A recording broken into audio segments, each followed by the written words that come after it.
नमस्कार दोस्तों, जादौन क्लासेस में आप सभी लोगों का स्वागत है। उम्मीद करता हूं आप सभी लोग मस्त होंगे, तंदुरुस्त होंगे और अपनी तैयारियों को बहुत अच्छे से कर रहे होंगे। जैसा कि आप सभी लोग जानते हैं कि हम अपनी क्लासेस में डिस्कस करते हैं प्रीवियस ईयर क्वेश्चंस के बारे में।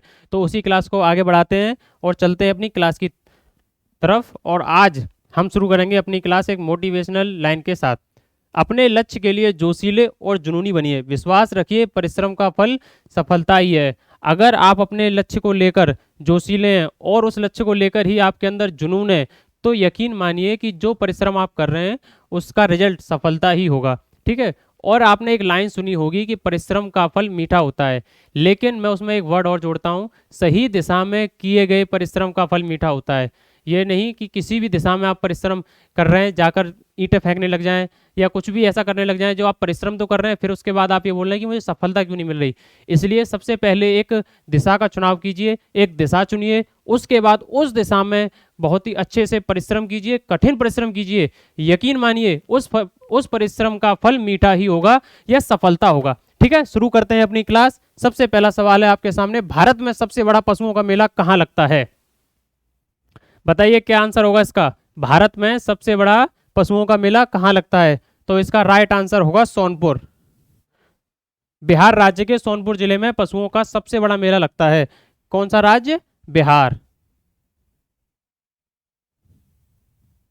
ठीक है। इसे लोकल लैंग्वेज में जो सोनपुर का मेला सोनपुर में पशुओं का सबसे बड़ा लगता है, इसे लोकल लैंग्वेज में अगर हम बात करें तो हरिहर क्षेत्र मेला,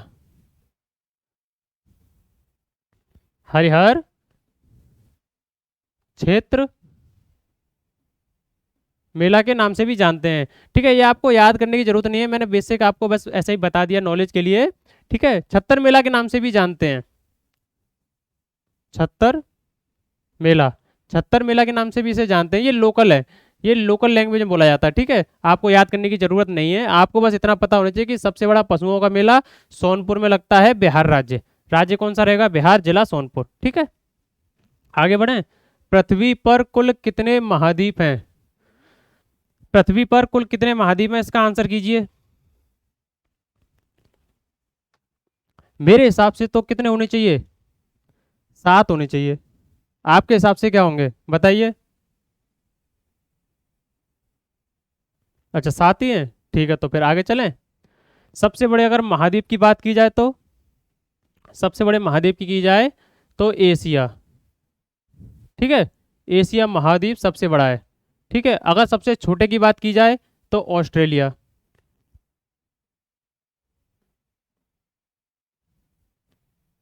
ठीक है, अगर सबसे बड़े द्वीप की बात की जाए, द्वीप, ये कौन, ये क्या है? ये महाद्वीप है। अभी तक हम किसके बारे में बात कर रहे हैं? महाद्वीप। अगर बात की जाए द्वीप के बारे में, सबसे बड़ा द्वीप कौन सा है? तो ग्रीनलैंड।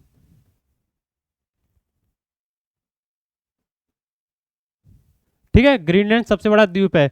अगर बात की जाए द्वीप समूहों की, सबसे बड़ा द्वीप समूह या द्वीपों का समूह, तो द्वीप समूह की बात की जाए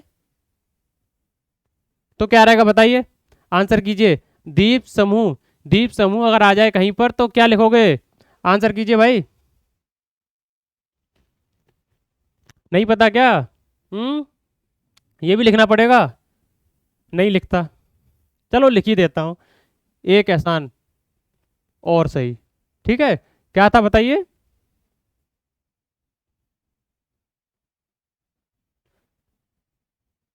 राइटिंग आप अपने आप समझोगे, मैं इसका नाम नहीं बताऊंगा। इंडोनेशिया, इंडोनेशिया सबसे बड़ा द्वीपों का समूह है। द्वीपों के समूह की बात की जाए तो इंडोनेशिया, द्वीप की बात की जाए सबसे बड़े तो ग्रीनलैंड। अगर बात की जाए महाद्वीप की तो सबसे बड़ा एशिया महाद्वीप। अगर बात की जाए ऑस्ट्रेलिया, सबसे छोटा महाद्वीप। ठीक है, अगर बात की जाए कि एशिया कितने परसेंट एरिया कवर करता है, तो विश्व का 30% एरिया, अगर महाद्वीपों की बात की जाए तो एशिया कवर करता है। ठीक है, एशिया 30% एरिया कवर करता है। ठीक है, चले अपनी क्लास की तरफ। क्लास में तो थे ही, अगले सवाल की तरफ चलते हैं। ठीक है, बेफिक्र होकर करेंगे, कोई भी टेंशन नहीं लेनी है। ठीक है, भारतीय संविधान का सबसे बड़ा एकाकी स्रोत है, कौन सा है बताइए। ब्रिटिश शासन, यूएसए का bill of rights, government of India act 1935 या गवर्नमेंट ऑफ इंडिया एक्ट 1919, बताइए। भारत शासन अधिनियम 1935, भारत शासन अधिनियम 1919, कौन सा होगा? तो इसका राइट आंसर होगा भारत शासन अधिनियम या गवर्नमेंट ऑफ इंडिया एक्ट 1935। ठीक है।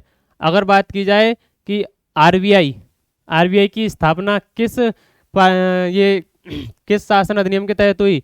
तो आरबीआई की, ये आरबीआई है, ठीक है, रिजर्व बैंक ऑफ इंडिया की स्थापना इस एक्ट के तहत ही हुई थी। ठीक है।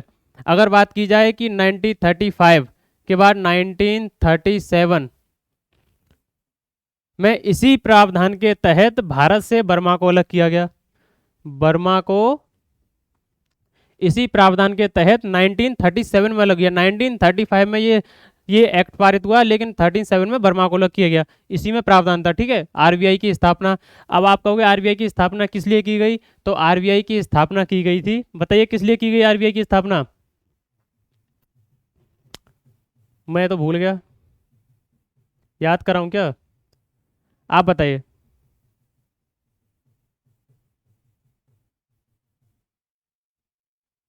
मैं ही बता दूं क्या? हम्म, मुद्रा को नियंत्रित करने के लिए। ठीक है, मुद्रा या साख को नियंत्रित करने के लिए।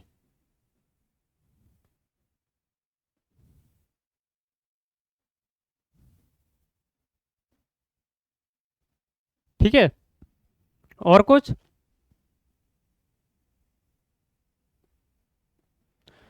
1919 के अधिनियम को किस और नाम से जानते हैं? मॉन्टेग्यू चेम्सफोर्ड सुधार अधिनियम के नाम से भी 1919 को जाना जाता है। ठीक है, ये भी याद रख लेना। और भी इसमें कुछ है क्या? बहुत कुछ है, बहुत बड़ा अधिनियम है। अगर आप कहोगे तो कमेंट बॉक्स में आप ये कमेंट कर देना। अगर आप ये बोलते हो कि इसको आप डिफाइन करो या एक्सप्लेन करो तो हम जरूर करेंगे। ठीक है, अभी आगे चलते हैं। संविधान सभा के संवैधानिक सलाहकार पद पर किसकी नियुक्ति की गई?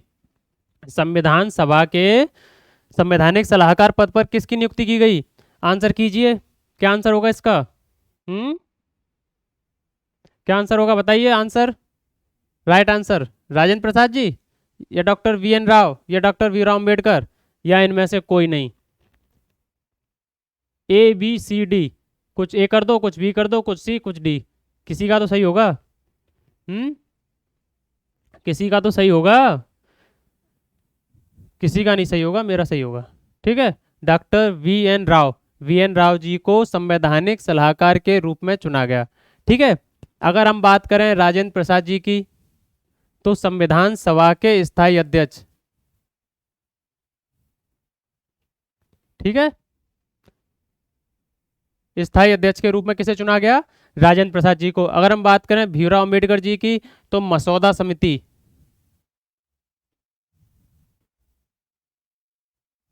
मसौदा समिति के अध्यक्ष के रूप में चुना गया किसे? डॉक्टर भीमराव अम्बेडकर। अगर इसको कहीं पर आ जाए ड्राफ्टिंग समिति,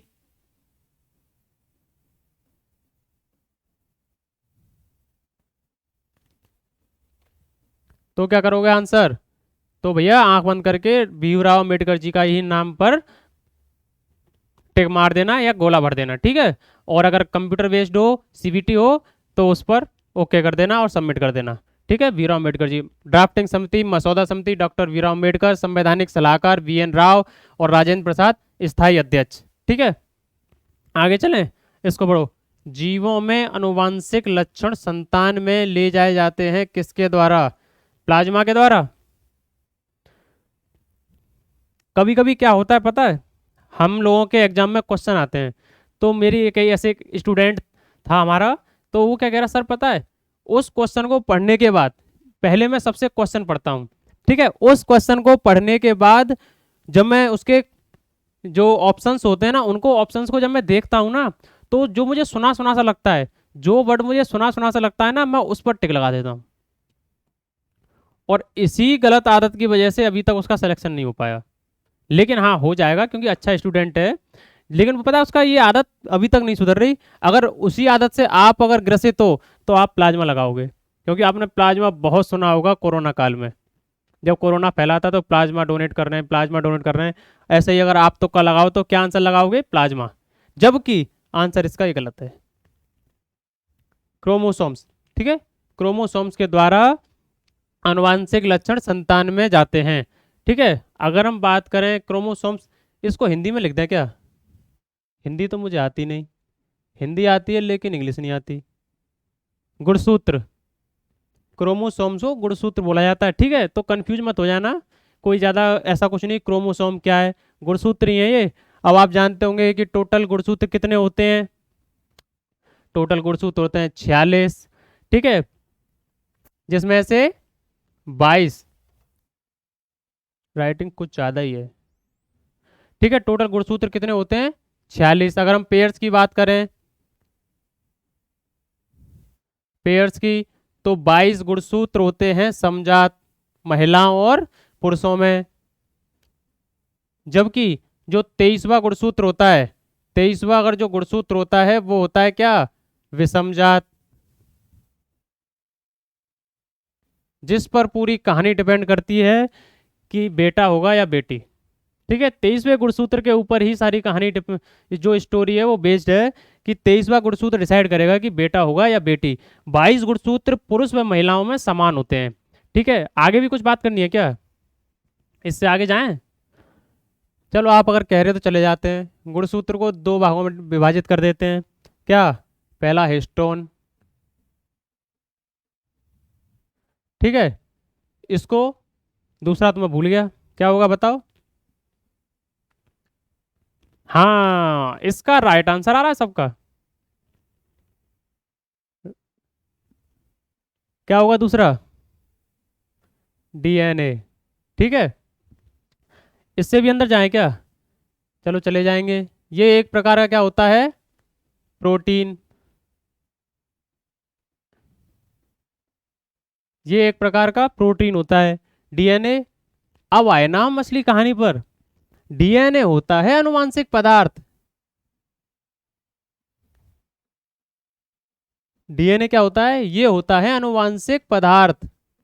ठीक है, इसके ऊपर ही डिपेंड करता है कि वो, कि क्या क्या आनुवांशिक लक्षण है वो ट्रांसफर होंगे बच्चों के अंदर। ठीक है, तो वो किसके थ्रू होंगे? वो डीएनए के थ्रू होंगे। इससे भी आगे जाना है क्या? या तो इससे भी आगे सकते हैं, लेकिन अभी अपने पास समय नहीं है। अगर आप इसको भी अगर आप अच्छे से समझना चाहते हो तो आप कमेंट कर देना, इसको भी हम इन डिटेल एक्सप्लेन कर देंगे। ठीक है,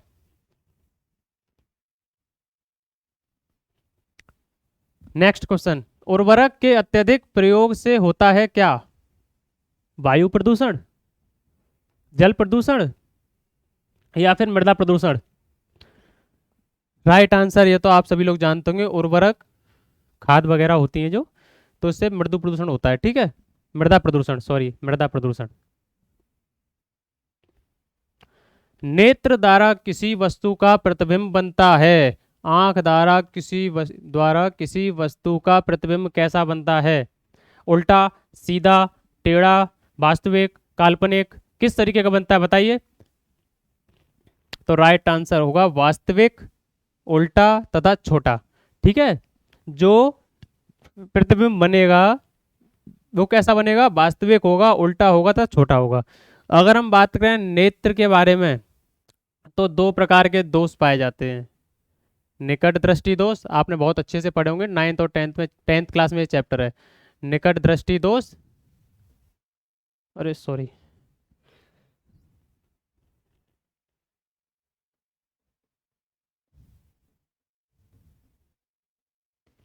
और दूसरा दूरदृष्टि दोष। ठीक है,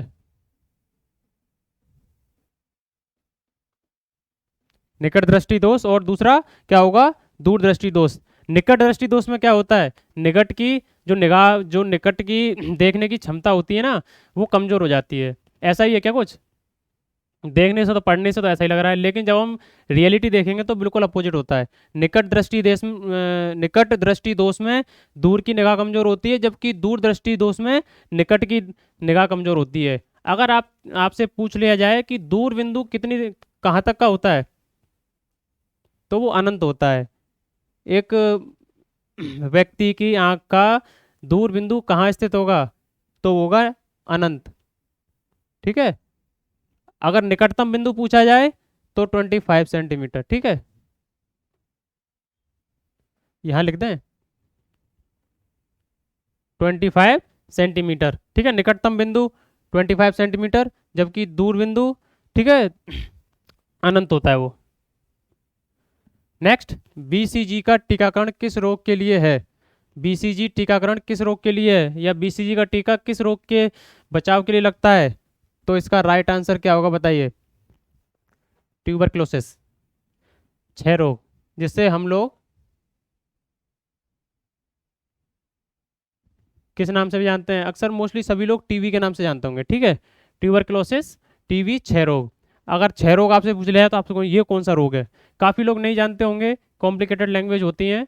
ठीक है, बायोलॉजी के अंदर तो कुछ ज़्यादा ही होती हैं। ठीक है, बायोलॉजी सब्जेक्ट को अगर आप देखें तो उसमें बहुत कॉम्प्लिकेटेड लैंग्वेज रहती है। तो अगर हम बात करें यहाँ पर तो ये टीबी। अब अच्छा, आपसे अगर एक चीज़ पूछ ली जाए किसी भी एग्जाम में, अगर आपसे ये पूछ लिया जाए कि भारत सरकार का टारगेट कब तक का है टीबी फ्री बनाने का, भारत को टीबी फ्री मतलब क्षय रोग मुक्त देश बनाने का कब तक का टारगेट है, तो भाई आंसर लगा देना बिना पूछे बिना देखे। 2025 टारगेट डेट है। ठीक है, टारगेट लिया गया कि 2025 तक हमें भारत को टीबी मुक्त देश बनाना है। चलें, एक टीका आपको लगवा दें, लगा होगा। विश्व में केले का सबसे बड़ा उत्पादक राज्य? भारत। नेक्स्ट, विश्व का सबसे बड़ा डेल्टा कौन सा है? बताइए, लीना डेल्टा, पंजाकार डेल्टा, सुंदरबन डेल्टा और चापाकार डेल्टा। बताइए विश्व का सबसे बड़ा डेल्टा कौन सा है? तो राइट आंसर आपका बनेगा सुंदरबन का डेल्टा। कहाँ स्थित है? पश्चिम बंगाल।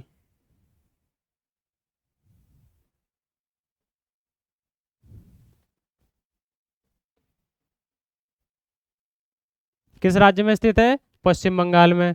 कौन कौन सी नदियां बनाती हैं इस डेल्टा को, सुंदरबन के डेल्टा को? तो गंगा और ब्रह्मपुत्र। ब्रह्मपुत्र और गंगा नदियां मिलकर इस सुंदरबन डेल्टा को बनाती हैं पश्चिम बंगाल राज्य में। ठीक है, पश्चिम बंगाल राज्य में बनता है। और कुछ बताएं, दक्षिणी गंगा के नाम से किसे जाना जाता है? आंसर कीजिए, कमेंट बॉक्स में कर देना। दक्षिणी गंगा के नाम से किसे जाना जाता है? भारत का कुल भौगोलिक क्षेत्रफल कितना है? आप जिस धरती पर रहते हो, ठीक है, उस धरती में भारत का भी कुछ क्षेत्रफल है। ठीक है, आप रहते हो भारत के अंदर तो आपको उसका क्षेत्रफल पता रहना चाहिए। 2 गज दूरी, मास्क है जरूरी। कितना होगा आप बताइए आंसर? 32,87,263 वर्ग किलोमीटर भारत का भौगोलिक क्षेत्रफल है। यह दुनिया का 2% अप्रोक्स। ठीक है, कितना होगा? 2% अप्रोक्स होगा। कितना होगा बताइए? क्या होगा राइट आंसर? अच्छा, आपसे अगर ये पूछ लिया जाए कि भारत भौगोलिक क्षेत्रफल के हिसाब से कौन से नंबर पे है, तो सातवां। सातवां सबसे बड़ा देश है। ठीक है, भौगोलिक क्षेत्रफल के हिसाब से। अगर जनसंख्या के हिसाब से पूछ लिया है तो 17%, विश्व की 17% जनसंख्या भारत के अंदर निवास करती है। ठीक है, आप याद रखना। और अगर पूछ लिया जाए परसेंट में तो 2.4% एरिया कवर करता है विश्व का। 4% बेटा ये, ठीक है, प्रतिशत। 2.4% विश्व का भारत जो भौगोलिक क्षेत्रफल है ना भारत का, वो 2.4% है। ठीक है, विश्व का 17% जनसंख्या है, 7वें स्थान पर आता है अपने एरिया के हिसाब से। किस ग्रह को शाम का तारा कहा जाता है?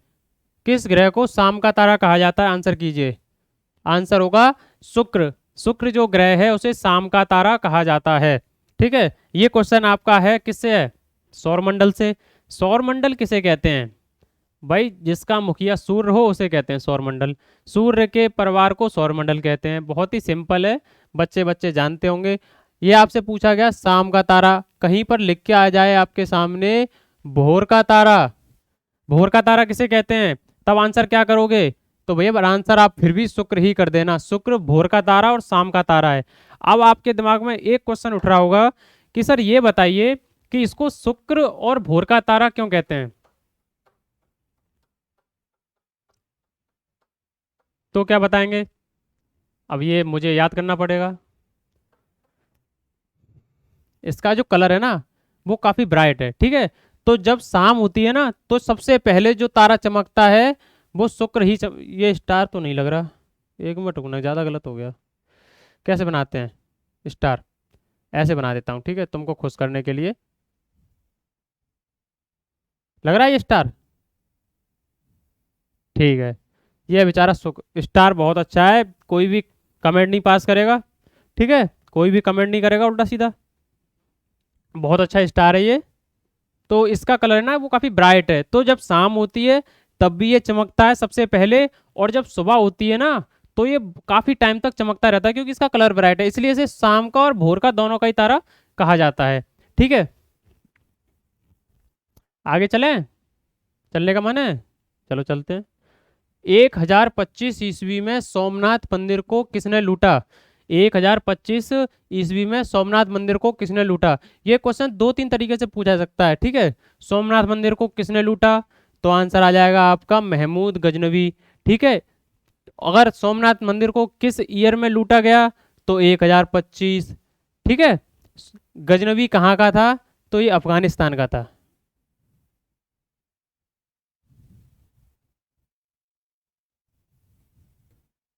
ठीक है, कहाँ का था? अफगानिस्तान का। अफगानिस्तान में भी कहाँ अगर पूछ लिया जाए तो मध्य अफगानिस्तान का। ठीक है, महमूद गजनवी। सोमनाथ मंदिर को महमूद गजनवी ने 1025 में लूटा था। ठीक है, काफ़ी तोड़ फोड़ भी की थी, बहुत ही क्रूर शासक था। ठीक है, अगर हम बात करें मोहम्मद गौरी की, तो इसको तो आप बहुत अच्छे से जानते होंगे मोहम्मद गौरी को। 16 बार जो हारे थे ये किससे? पृथ्वीराज चौहान से। पृथ्वीराज चौहान से कितनी बार हारे थे? 16 बार। तो इनकी कहानियां फेमस होगी, 17वीं बार जीत गए और अपने साथ उनको ले गए। तो इनकी एक अच्छी स्टोरी सुनाता हूँ। ठीक है, इन्होंने, कहा जाता है, इतिहासकार हैं जो, वो ये कहते हैं कि इन्होंने, मोहम्मद गौरी जो है, मोहम्मद गौरी ने पृथ्वीराज चौहान जी की जो आंखें थी वो फोड़ दी थी। अब ये आंखें क्यों फोड़ दी, कि उनके पीछे एक स्टोरी थी कि इनको जब ये कैद करके रखे हुए थे ना, तो ये एक बार उनसे मिलने गए। मोहम्मद गौरी किनसे? पृथ्वीराज चौहान जी से मिलने गए। तो उन्होंने क्या देखा पता है? कि उनकी आंखों में वही जोश था, जुनून था, और हारने के बाद भी उन्हें कोई मतलब एक वो फील होती है ना, घृणा, वो नहीं थी। वही आंखें में तेज तर्रार एकदम करंट बोल दो एक तरीके से अपनी लैंग्वेज में, लोकल लैंग्वेज में। तो उनको देखकर उन्होंने आंखें नीचे करने के लिए कहा, लेकिन उनकी आंखें नीचे नहीं, नीची उन्होंने नहीं की। तो मोहम्मद गौरी ने उनकी दोनों आंखें फोड़ दी। ठीक है, ये तो उन्होंने कहा कि आंखें जरूर फोड़ दी हैं, लेकिन अब भी अगर मुझे छोड़ दिया जाए तो मैं तो मानने की, मतलब इतनी मेरे अंदर पावर है कि मैं तो अभी भी मार सकता हूँ। तो कैसे? कि मुझे धनुष और वो दे दीजिए। तो पृथ्वीराज चौहान अपनी गद्दी पर, सॉरी, पृथ्वीराज चौहान जी थे वो, एक मैदान में खड़े हुए थे, और जो मोहम्मद गौरी था वो अपनी सीट पर बैठा हुआ था, और इनके साथ इनके, जो पृथ्वीराज चौहान थे, इनके साथ इनका एक मंत्री भी था। ठीक है, उनका नाम मेरे को अभी याद नहीं आ रहा, मैं आपको कमेंट बॉक्स में लिख दूंगा। ठीक है, थोड़ा दिमाग से निकल गया है। तो इनके, जब इनको पृथ्वीराज चौहान जी को तीर और धनुष दिया गया, तो अब किस डायरेक्शन में बैठे हुए हैं ये नहीं पता था। ठीक है, सामने खड़े हुए थे, जब वो आवाज थे ना, शब्द वेदी बाण, इन्होंने शब्द वेदी बाण चलाए। ठीक है, शब्द वेदी बाण मतलब जिस दिशा से आवाज आ रही थी उस दिशा में इन्होंने अपना जो तीर, वो धनुष और तीर थे, उस दिशा में ऐसे करके कर लिए। अब उन्हें ये नहीं पता था कि बैठा कहाँ है, जो मोहम्मद गौरी है वो कहाँ। तो उनका जो मंत्री था ना, उन्होंने उन्हें एक लाइन कही, 4 बांस 24 गज, 4 बांस 24 गज, अंगुल नष्ट प्रधान, ता ऊपर सुल्तान है मत चूको चौहान। क्या कहा? 4 बांस 24 गज, अंगुल अष्ट प्रधान, ता नहीं, अंगुल अष्ट प्रमाण, ता ऊपर सुल्तान है मत चूको चौहान। ठीक है, तो उन्होंने इसे इसे आइडिया लगाया कि 4 बांस, उसके बाद 24 गज। ठीक है, 4 बांस 24 गज, अंगुल अष्ट प्रमाण, ता ऊपर सुल्तान है मच्चू को चौहान। तो उन्होंने उसी दिशा में शब्दवेदी बाण चलाया और सीधा जाकर मोहम्मद गौरी के लगा, और मोहम्मद गौरी खत्म हो गया। ये एक स्टोरी है जो इतिहासकार सुनाते हैं। ठीक है, इसमें कितनी सच्चाई है, ठीक है, तो ये तो वही जानते होंगे, ये क्लियर नहीं है कहीं भी। अब हम बात करें लाफिंग गैस का रासायनिक नाम क्या है। आप कहीं पर बैठे हो और वहां पर लाफिंग गैस छोड़ दी जाए, क्या करोगे आप? अरे नॉर्मल सी जनरल सी बात है, इसमें क्या सोचना, हंसेंगे, जब नाम ही उसका लाफिंग गैस है तो उसमें रोना तो है नहीं। ठीक है,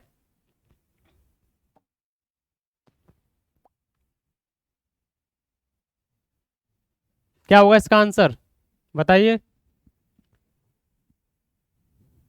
नाइट्रस ऑक्साइड या सोडियम क्लोराइड या कैल्शियम कार्बोनेट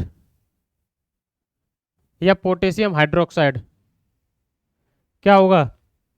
अरे भाई राइट आंसर लगा दिया, नाइट्रस ऑक्साइड इसका राइट आंसर होगा। ठीक है, अगर आपको ये क्लास पसंद आई तो आप लाइक सब्सक्राइब एंड शेयर करना। ठीक है, चलते हैं। जय हिंद, जय भारत। सुखी रहिए, समृद्ध रहिए, तैयारी करते रहिए।